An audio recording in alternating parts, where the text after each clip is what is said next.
más o menos 3.000 familias de billonarios o 1.000 millonarios registró la revista Forbes el año pasado, que hoy concentran el 17% del PBI mundial. La Una locura. hiperriqueza concentra el 17% del PBI mundial. Lo digo dos veces porque realmente no deja de asombrarme.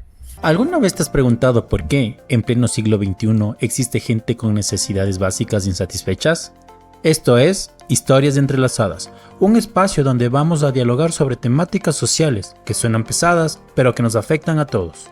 Hablamos de élites, de hiperriqueza y de esa relación casi obsesiva que nuestra región tiene con la tierra. Pero no desde una biblioteca, sino desde la realidad.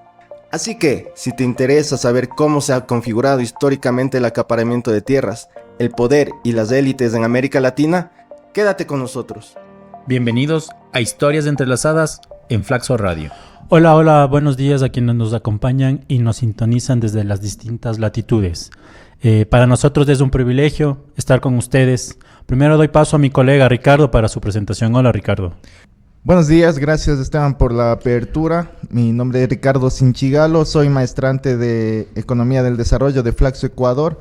Actualmente formo parte del proyecto internacional Turning Land into Capital, en el cual me desempeño como asistente de investigación a través de mi tesis titulada El acaparamiento de tierras de incidencia en el sector financiero. He logrado aportar sobre las dinámicas de este contexto de la concentración de tierras.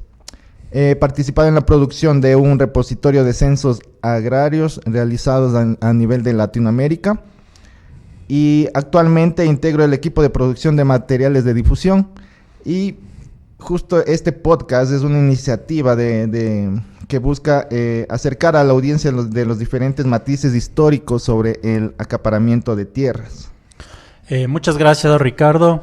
Soy fiel testigo de este compromiso y ese gran esfuerzo que llevas adelante. Bueno, yo soy Esteban López Andrade, investigador postdoctoral, del proyecto Turning Land into Capital. Yo también estoy siendo una fuerza de apoyo para este propósito. Y como les comentó Ricardo, ahora deseamos agradecer el apoyo también de Angie, nuestra productora, quien nos ha guiado en esta iniciativa. Así que muchas gracias en nombre de todos quienes conformamos Turning Land into Capital. Dicho esto, compartiremos con ustedes un video en el cual los investigadores principales del proyecto nos hablarán desde sus respectivas sedes sobre sus aportes a esta causa. Hola, mi nombre es Olaf Kaltmeier, soy profesor en la Universidad de Bielefeld, Alemania, donde me dedico especialmente a la historia latinoamericana. Soy el coordinador general del proyecto Turning Land into Capital, Conjunctures of the Production and Reproduction of Wealth in Latin America. Es un programa muy particular porque cuenta con la participación de universidades en Europa, tal como la Universidad de Bielefeld y la Universidad de Berna en Suiza, como en América Latina. Ahí cooperamos con la Universidad Flaxo en Quito, la Universidad de Quilmes en Argentina, la Universidad Federal Fluminense en Brasil, y tenemos una asociación con la Universidad de Puebla. El programa en sí funciona que en cada universidad, en cada sede de este proyecto, contamos con investigadores, postdoctorales, doctorales, que investigan el conjunto de las cuestiones que nos interesan acá, o sea, cómo contribuye la tenencia, concentración de la tierra, no solo a la producción, sino también a la reproducción de la extrema riqueza en América Latina. Ese programa es financiado por la Fundación Volkswagen de Alemania, dentro de una línea de investigación con diversos proyectos sobre extrema riqueza. Nos parece sumamente importante alrededor del debate del 1% planteado por Oxfam y otros ONGs, pensar sobre estas oligarquías globales y sus mecanismos de reproducción. En particular, en Bielefeld nos ocupamos de los siguientes proyectos. tenemos un estudiante doctoral, Josué García Vega, que trabaja el proyecto Agroindustrial Cooperations at the Limits of the Transformation of Land into Capital in Latin America, Entangled Economic Histories in the 20th Century, donde se dedica especialmente a la importancia de los agroquímicos desarrollados y de las semillas desarrolladas por empresas transnacionales como Bayer, Monsanto, BASF.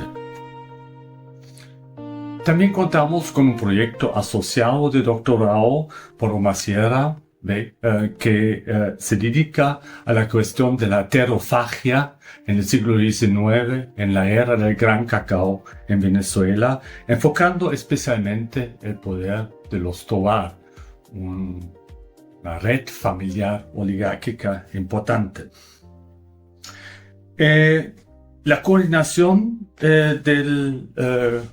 también del proyecto general está a cargo de la doctora Carolina Ormaza, que trabaja sobre temas de colonización agraria en la mitad del siglo XX y la influencia de geógrafos alemanes en la conceptualización de esas colonizaciones agrarias. Contamos además con postdoctorandos asociados, tal como Philipp Wolfsberger, quien trabaja la resolidarización de la milpa en México, y Tiani Brico, que trabaja cuidado territorial. Estamos apoyados en total con un asistente estudiantil, Vinicius Aureliano Bellotto dos Santos, y en este sentido formamos un equipo dentro de esta red grande de Turning Land into Capital. Soy Christian Büschkes del Instituto de Historia de la Universidad de Berna. Junto con Melina Teubner dirijo nuestro grupo de investigación. Yo trabajo sobre élites terratenientes en la región andina en la época colonial. Soy Melina. En mi postdoc analizo las transformaciones en la producción, distribución y el consumo de carne de pollo en el contexto de la concentración global de la tierra. Nuestro doctorando, Jean Ramos, analiza el conflicto distributivo entre las élites brasileñas por la tierra entre 1850 y 1906. Y nuestro alumno de maestría, Sebastián Stöckli, trabaja sobre la relación entre las élites industriales y la expropiación de tierras indígenas en Guatemala en el siglo XX.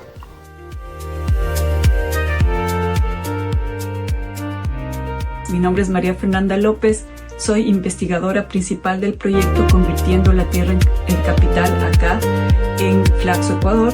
Nuestro grupo de trabajo está conformado por 5 investigadores, 2 de ellos estudiantes del programa doctoral en Desarrollo Territorial, Natalie Torres y Gabriel Tenesaca, Ricardo Sinchigalo de la Maestría en Economía del Desarrollo y el doctor Esteban López, ex estudiante también del programa de Historia de los Andes de aquí de la sede.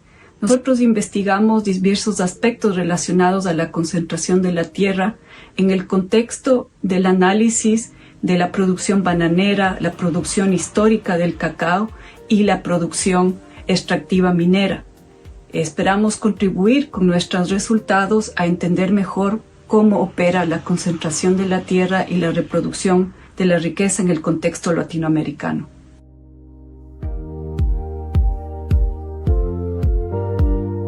Mi nombre es Gustavo Cerrilli y soy investigador principal del equipo de la Universidad Nacional de Quilmes en Argentina. El mismo está compuesto por 2 becarios doctorales, Karen Sousa, cuyo proyecto busca reflexionar sobre el proceso de mercantilización de la tierra en la frontera argentino-brasileña hacia fines del siglo XIX y principios del siglo XX, Carlos Alexis Flores, cuyo proyecto está asociado al estudio de la expansión de la silvicultura como factor de monoproducción en Chile, Argentina y Uruguay. Y contamos también con un becario postdoctoral, Afonso Enrique de Meneses, cuyo estudio está centrado en la agenda política del agronegocio en Argentina y Brasil. En mi caso, el estudio de mi proyecto tiene que ver con los procesos de deforestación y avance de la frontera agropecuaria en el Gran Chaco sudamericano.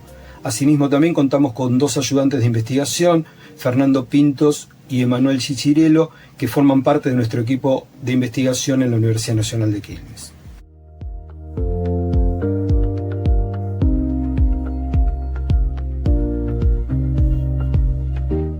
Olá, soy Walter Lúcio de Oliveira, professor de Sociologia em la Universidade Federal Fluminense, em Niterói, Brasil.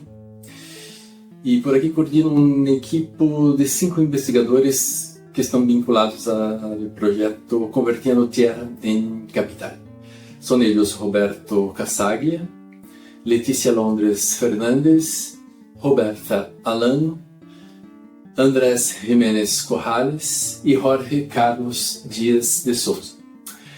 Con este equipo estamos trabajando 3 líneas de investigación: la expansión del agronegocio en las fronteras agrícolas, la producción de cemento y su vínculo con el proceso de urbanización, y por fin las relaciones estratégicas entre las élites agrarias y el Estado.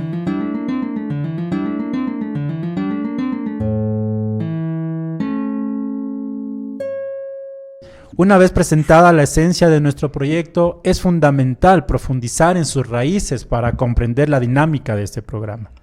Consideramos que el diálogo inicial debe partir del análisis de las élites como un marco general.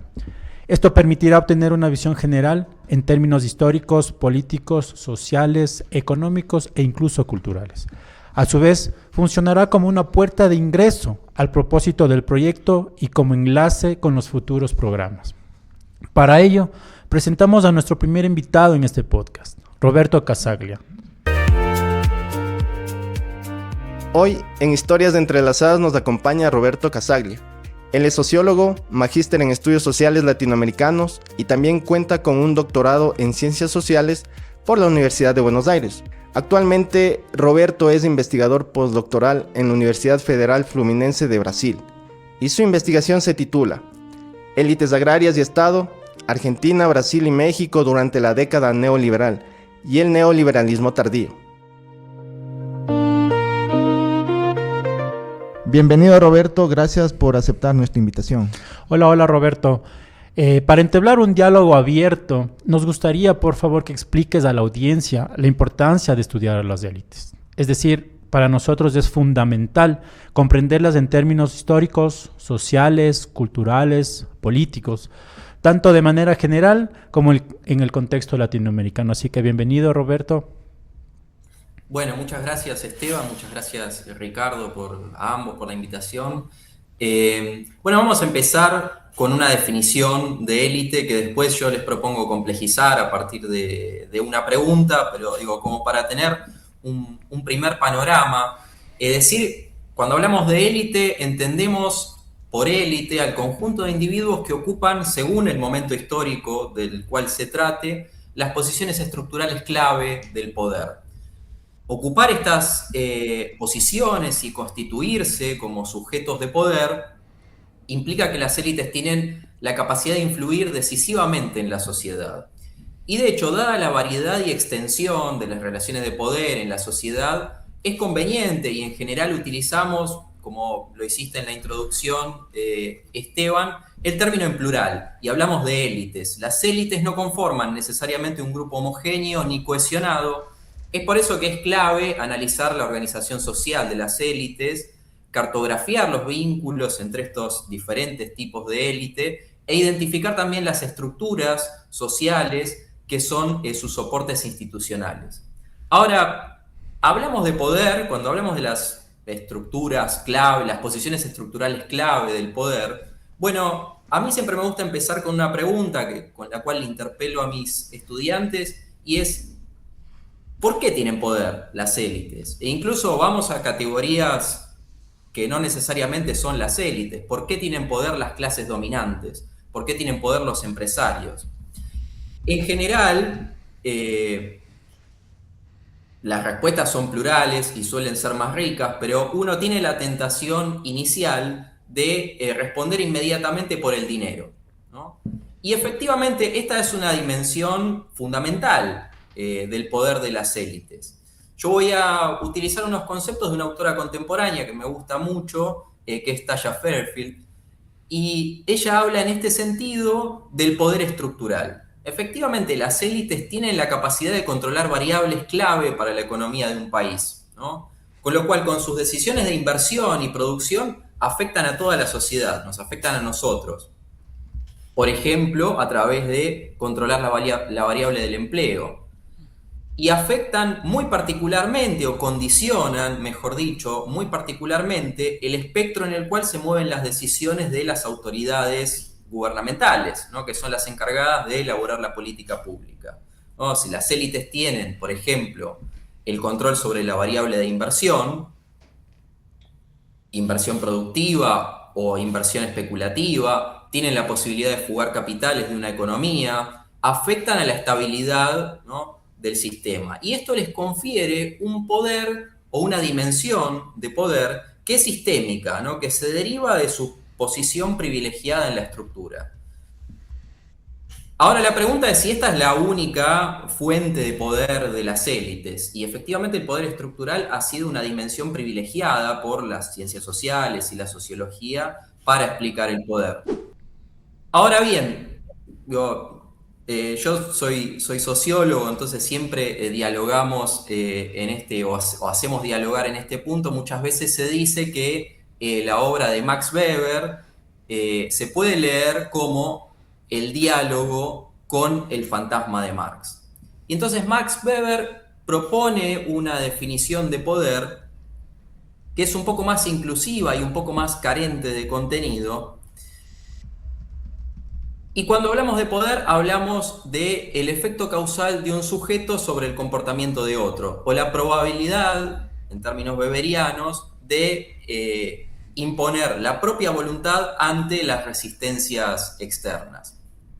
Entonces, si tomamos esta definición de poder, y como lo hicieron de hecho los autores que fueron contemporáneos a Weber, ¿no?, si pensamos en Marx, mediados del siglo XIX, y si pensamos en Weber, ya fines del siglo XIX y principios del XX, un conjunto de autores que después vamos a conocer como los elitistas, que le vamos a imputar ese nombre ex post facto, porque no todos van a utilizar la categoría de élite, pero sí algunos de ellos van a proponer la categoría de élite a partir de una premisa muy simple.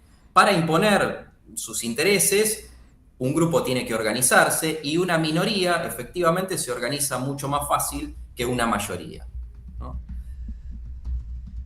Independientemente de que la categoría de élite se propone en su origen como alternativa a la de clase y la circulación de las élites como clave explicativa de los procesos sociales por oposición a la lucha de clases, hoy sabemos, digamos, que bien podemos compatibilizar estas dos dimensiones del poder, en el sentido de que lo que enfocaban los autores elitistas era la dimensión instrumental del poder, o el poder político que detentan las élites.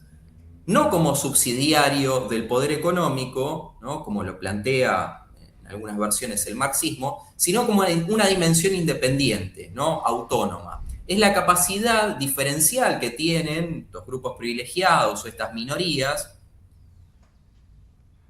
de organizarse colectivamente y vehiculizar sus intereses y condicionar a las autoridades gubernamentales en tanto grupos de presión o grupos de interés, como lo llama a veces la teoría. Hoy entendemos, y Fairfield de hecho lo presenta de esta manera, estas dos dimensiones de poder como complementarias. De hecho, la posición estructural que ocupan las élites les otorga recursos que facilitan la organización y la acción colectiva, ¿no?, la acción política de las élites. Es decir, el lugar que ocupan en la estructura social aporta los recursos necesarios para emprender acciones colectivas efectivas, para organizarse políticamente a través de estructuras estables en el tiempo, como pueden ser las asociaciones empresariales o las asociaciones gremiales del empresariado, y para emprender múltiples mecanismos, digamos, múltiples iniciativas o, dicho de otra manera, el poder instrumental se manifiesta a través de múltiples mecanismos. Correcto. Algunos son indirectos, es decir, recurren a un tercer actor. Entonces yo hablaba, por ejemplo, de las organizaciones empresariales, donde tenemos instituciones, ¿no?, conformadas por las élites para todo el tiempo asesorar o influir en las decisiones de las autoridades gubernamentales. Hay otras formas de hacerlo esto, y acá es donde, yendo un poco a América Latina, lo cierto es que en América Latina estos mecanismos de influencia están muy poco regulados. En la generalidad de los países, algunos más, otros menos, pero suelen estar muy poco regulados. Sobre todo cuando este tipo de influencias no adopta canales institucionales. Muchas veces las empresas internalizan, ¿no?, en sus propias estructuras corporativas y tienen departamentos de relaciones públicas y otros eufemismos, digamos, para realizar acciones de lobby y de presión sobre las autoridades gubernamentales en función de sus intereses, sobre todo si son muy grandes, ¿no? Existen también consultoras independientes, ¿no?, que ofrecen ese servicio a las grandes empresas o incluso empresas de menor porte. Las élites también influyen de una manera más directa, ¿no?, prescindiendo tal vez de la intermediación de estos terceros actores. En la política, incursionando en la política directamente, a través del financiamiento de campañas, a través de la conformación de partidos políticos, o a través de lo que se llama usualmente, dentro del campo de estudio de las élites, la puerta giratoria, ¿no? Es la incursión a título personal directamente de empresarios, de élites, que en función de su poder estructural intervienen, ¿no?, o pasan a desempeñarse en instituciones públicas desde las cuales tienen a su cargo decisiones que luego influyen. Influencia, ¿no? claro. E incluso, y cierro con esto, tal vez una novedad del siglo XXI es la alta visibilidad, y particularmente para América Latina, pero no solamente si pensamos en países centrales como Estados Unidos, la alta visibilidad y la notoriedad que han tenido casos de este tipo de fenómeno, de puerta giratoria, o de empresarios directamente ejerciendo altísimos cargos en la función pública, incluido el cargo de presidente. Yo no voy a dar nombres, pero en el caso de Ecuador el apellido lo delata. En el caso de la Argentina tenemos dos casos recientes, digamos, y son con matices diferentes bastante interesantes. Uno, el de un empresario directamente incursionando en política y llegando, formando un partido, disputando cargos, llegando a niveles muy altos de gobierno, primero en el nivel subnacional y finalmente llegando a la presidencia. Y tenemos otro caso más reciente, que aún estamos viviendo, de un economista formado, ¿no?, dentro de uno de los grupos económicos líderes de la Argentina, dentro de un apellido, digamos, que forma parte de una empresa, de un conglomerado en realidad, que forma parte de la cúpula empresarial de la Argentina. Y de hecho es uno de los billonarios o 1000 millonarios listado en la revista Forbes más reciente, a la que seguramente me refiera más adelante. Insisto, una trayectoria de un economista que se formó toda su carrera dentro de este grupo económico y después comenzó a aparecer en medios, y a partir de eso su carrera política fue casi meteórica hasta llegar a la presidencia. Perfecto, Roberto, muy clara la explicación. Seguro Ricardo está de acuerdo conmigo. Ha servido como para generar esta contextualización del por qué las élites, ¿no? Y yo te lo preguntaba de manera general porque en ciertas ocasiones cuando nosotros hablamos de élite es ¿qué? Élite económica, ¿qué es élite política? ¿Es élite social? Y sin duda alguna este trayecto que nos ha generado Roberto va generando estos enlaces, ¿no? Esas punzadas que nosotros podemos ir, como se dice, uniendo los puntos para tratar de contextualizar las élites, no solo a nivel de la región, sino a nivel general. En este sentido, Roberto, me gustaría también un poco ir aterrizando sobre esta relación de las élites con el acaparamiento de tierras, sobre todo, bueno, en términos históricos sabemos del contexto de la conquista y cómo todos los estudios provenientes sobre todo de la sociología, la antropología, la historiografía, quizás un poco más tarde, porque se consolida, como disciplina un tanto más tarde. Pero esta relación entre las élites y el acaparamiento de tierras para generar estos grupos de poder que se fueron, por así decirlo, posicionando en las sociedades de Latinoamérica. Por favor, ¿nos podrías hablar de este vínculo? Algunos dicen que es una condición sine qua non en los grupos de poder de América Latina, pero también el propósito de esta pregunta es para que la audiencia vaya conectando que nuestro proyecto, como lo vieron en el video introductorio, tiene que ver mucho, ¿no? Cómo esta élite ha usado y convirtió la tierra en capital desde esa noción de Bourdieu, que no solo se refiere al tema económico, sino a este capital social, político, cultural, simbólico, que de alguna u otra manera lo transforma en una herramienta para seguir, digamos, por ahí, detentando el poder. Bueno, sí, Esteban, muy sugerente la pregunta. Yo quería remitirme, tomar desde donde dejé anteriormente. A mediados del siglo XX, un sociólogo norteamericano, Charles Wright Mills, propuso la categoría de élite del poder. Claro. Y la élite del poder refiere justamente a este elemento, ¿no? Que más allá de que el poder aparezca en distintas formas o institucionalmente repartido en diferentes dimensiones, poder económico, poder político, poder militar. Mills tomaba estas 3 esferas, pero uno podría hablar también de poder cultural, bueno, pues con la influencia de Bourdieu que vos mencionabas.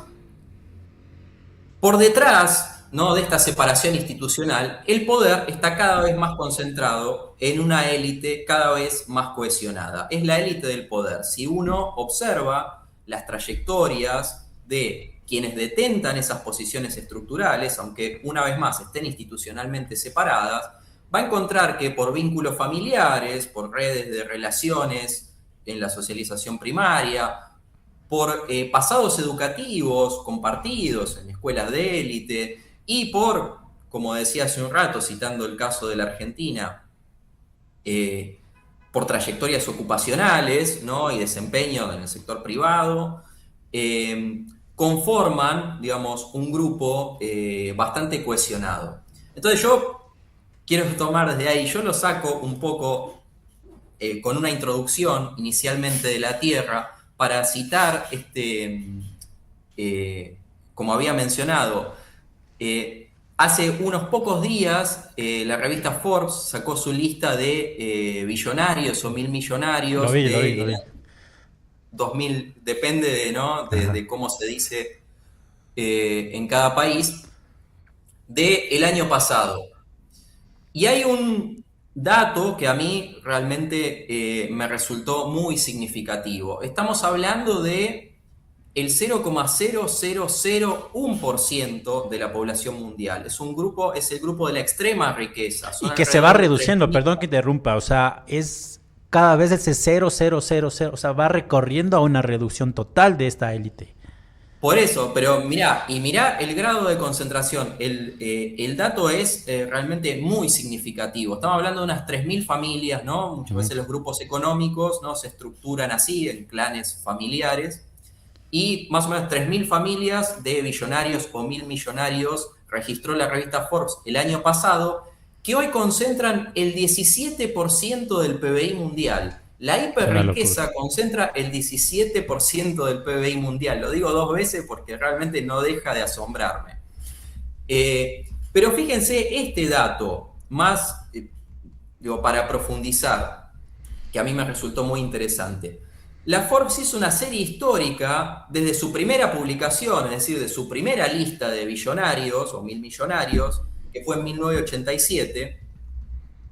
Y en 1987... ese 0,001%, representaba su riqueza, representaba el 3% nada más del PBI mundial.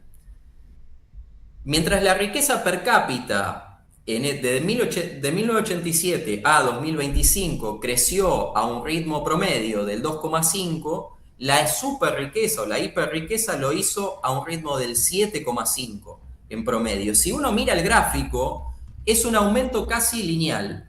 Entonces, hablamos de concentración de la tierra y hablamos de acaparamiento de tierras, pero yo creo que también lo tenemos que poner en perspectiva, para dar una perspectiva general, que es un poco la idea de este primer programa introductoria. Hay que ponerlo en perspectiva de un proceso de concentración de todo, porque, una vez más, remitiendo a las dimensiones, esta riqueza, que es poder estructural, también se ha reflejado en una concentración del poder en términos instrumentales, ¿no? En términos de la influencia sobre la política. Hay datos bien interesantes también en relación a esto. Cito uno también que encontré, que es financiamiento de campaña de esta hiperriqueza o de esta élite tan concentrada en Estados Unidos saltó del año 2000 desde 18 millones de dólares a 2024 2.600 millones de dólares, ¿no? Entonces, la influencia es cada vez más creciente. Yo quería también, me referí mucho a élites económicas, políticas, y darle una dimensión de lo cultural. Las grandes cadenas de medios hoy están muy concentradas. Por ejemplo, el dueño de Amazon es fundador de Amazon, es también dueño del Washington Post en Estados Unidos. Las cadenas CNN y CBS, las principales, ¿no?, de noticias de Estados Unidos, junto con HBO, que es una de las principales también productoras de contenido audiovisuales, de entretenimiento, forman parte del mismo conglomerado. Entonces, el acaparamiento de tierras hay que entenderlo, me parece, en un contexto más general de concentración del poder, tanto en su dimensión estructural como instrumental. A mí me gusta, hay muchos conceptos en boga. Está muchos conceptos muy sugerentes, y así como son sugerentes, son también polémicos, pero nos sirven, digamos, para iluminar estos fenómenos. El de tecnofeudalismo, por ejemplo. A mí me gusta mucho que es un concepto un poco más viejo, pero creo que no ha perdido nada de vigencia, que es el de acumulación por desposesión, del geógrafo norteamericano David Harvey. A principios de los 2000 hablaba, ¿no?, el capitalismo transitó desde una fase, ¿no?, de crecimiento con redistribución a una fase de acumulación por desposesión, donde casi se está convirtiendo en un juego de suma cero. Este aumento de la concentración del 3% al 17% del PBI mundial me parece que es un dato muy elocuente de este fenómeno que ilustra Harvey. Y en ese sentido es que tenemos, me parece, que entender el fenómeno de concentración y acaparamiento de tierras. La acumulación por desposesión está montada sobre dos elementos centrales, ahí de los que habla Harvey. Uno es la financiarización del capital, ¿no?, desde la segunda mitad de los años 70 en adelante, y el otro, prácticamente concomitante, es el de la deslocalización productiva. La capacidad, en definitiva, los dos se sintetizan en una capacidad de liberar de fronteras al capital. Y lo digo entre paréntesis, liberar de fronteras nacionales, ¿no?, o fronteras regulatorias de los estados, para conformar a veces otras fronteras, como puede ser la que existe entre los fiscos y los paraísos fiscales, ¿no?, en su propio beneficio. Pero volviendo, esto permite, digamos, o nos lleva a mirar algo que es bastante asombroso, a mí me parece siempre del proyecto, que si uno mira entonces en términos de la tierra, del sustrato material, ¿no?, de la acumulación de riqueza, y mira al otro extremo, los individuos, la minoría beneficiaria, ¿no?, de la acumulación de riqueza, no ve tal vez grandes variaciones entre el siglo XIX y fines del siglo XX, principios del siglo XXI, que son las coyunturas que estudia el proyecto. Ok, muy pertinente, ¿no?, lo que nos menciona Roberto, pero sí también genera un poco más de inquietudes, ¿no? Y de esto viene también cómo deberíamos de entender a estas élites en la actualidad, considerando este concepto de tecnofeudalismo y, bueno, otros procesos de concentración territorial también que se han visto en la actualidad. Entonces, Roberto, si nos puedes comentar algo sobre esto. Bueno, sí, retomando de lo que decía anteriormente, El concepto de tecnofeudalismo es un concepto muy, muy nuevo y muy sugerente y como tal es polémico, ¿no? Genera muchos debates. No más allá de si estamos ante una nueva fase del capitalismo o estamos ante otra cosa, estamos ante un modo de producción diferente, con ecos del pasado. Yo lo que sí creo que es, insisto, valga la redundancia, muy sugerente en iluminar algunos elementos. A mí me gusta particularmente retomar un concepto que es un poco más viejo, pero me parece que es cabalmente pertinente igualmente para ilustrar este fenómeno y esta fase del capitalismo, lo que estamos viviendo actualmente, que es el de acumulación por desposesión, ¿no? De David Harvey. Me parece que, pasamos entonces, según el geógrafo norteamericano, pasamos de un crecimiento con redistribución a una fase donde prácticamente el capitalismo se volvió un juego de suma cero. Me parece que la cifra que había dado, ¿no? Esta que sacó, en realidad sacó la revista Forbes, me parece que es un indicador, ¿no? Muy claro de este elemento. Entonces estamos ante, una vez más, un escenario de concentración del poder in toto, prácticamente. Y este proceso de acumulación por desposesión está montado sobre dos elementos, ¿no? Por una parte, la financiarización de la economía, desde la segunda mitad de los años 70 del siglo pasado, del siglo XX en adelante, profundizándose cada vez más. Y por otra parte, la deslocalización productiva, ¿no? La posibilidad del capital de localizar distintas partes del proceso productivo en distintas partes del globo, ¿no? Ahí donde los insumos, fundamentalmente la mano de obra, sea más barata. Y entonces, en este sentido, creo que también hay que entender las transformaciones en la concentración de la tierra. A mí me parece muy asombroso siempre cuando uno mira el proyecto, cuando uno compara, que es un poco lo que invita el proyecto, las dos coyunturas en que se ubica esta fase de aceleración del antropoceno, que son fines del siglo XIX y fines del siglo XX, principios del siglo XXI. Y uno lo que encuentra es que el primer eslabón de la cadena, que es el sustrato material, digamos que es la tierra y el ambiente en términos más generales, sigue siendo, ¿no? la fuente de riqueza sobre la cual se asienta, o mejor dicho, la fuente, el sustrato material sobre el que se asienta la riqueza y la hiperriqueza. Y del otro lado, justamente, la hiperriqueza está muy concentrada o está concentrada en unas pocas manos, unas élites, ¿no? Conformadas por unos pocos individuos y unas pocas redes vinculares. Ahora, en el medio, lo cierto es que el proceso se ha complejizado muchísimo. Entonces, si uno piensa, por ejemplo, en la hacienda, ¿no? Como matriz societal, matriz socioeconómica todavía vigente en el siglo XIX y principio del XX, y piensa en la relación directa, por ejemplo, laboral entre el patrón, el terrateniente, el hacendado, diferentes nombres según, ¿no? Regionales, para llamarlos, y el peón, o el trabajador, la fuerza de trabajo, y la propiedad de la tierra, ¿no? También como un vínculo directo de esa persona, justamente con su fuente de riqueza, hoy encontramos que el proceso se asienta mucho más, valga la redundancia, en el control de los procesos.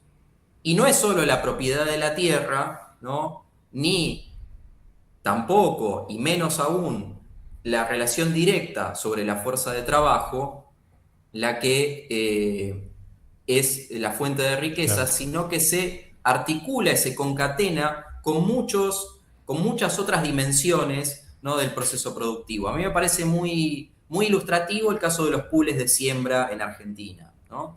Los pools de siembra, ¿no? Son fideicomisos o fondos de inversión, ¿no? De capital financiero que producen a gran escala. Generalmente, o en realidad siempre, tercerizando tanto la fuerza de trabajo como la relación contractual con la tierra, ¿no? Usualmente en ambos casos es estacional, ¿no? Entonces, esa relación directa, por ejemplo, entre el patrón de estancia y el trabajador, ¿no? Se fragmenta en una multiplicidad de relaciones contractuales complejas donde intervienen también terceros actores, ¿no? Fundamentalmente los contratistas, de maquinaria, que son quienes proveen, ¿no?, del capital fijo, y también los proveedores de insumos, que son tanto quienes producen las maquinarias como los proveedores de insumos, semillas y agroquímicos, son grandes conglomerados internacionales, ¿no?, que intervienen ahí en el proceso productivo. Entonces, me parece que la relación se vuelve mucho más compleja, la titularidad del poder se diluye, ¿no?, en redes contractuales y en estructuras corporativas y financieras muy complejas, donde intervienen también otros tipos de capitales, el financiero y el tecnológico. Correcto. Muchas gracias, Roberto. Una explicación muy, muy lúcida. De hecho, este viaje al cual nos invitaste, entre los cuales mencionaste a la Hacienda, no podemos dejar de mencionar a la Hacienda como esa institución hacedora de prácticas, hábitos, comportamientos que fue trascendental en la sociedad latinoamericana. Como bien lo mencionaste, no solo teníamos Hacienda en la región andina, las estancias en el cono sur y toda esa dinámica del terrateniente vinculado al peonaje, al guasipungaje, a un modo de supeditación de trabajo que, bueno, fue generando también este tipo de riqueza a través del acaparamiento de tierras. Y si bien es cierto, mencionas toda esta categoría de estudio de la acumulación por desposesión, lo que nos parece interesante que conformamos el proyecto es que justamente Turning Land into Capital invita a tener estas lecturas, pero también a proponer nuevas categorías de estudio. Acá Ricardo justamente se encuentra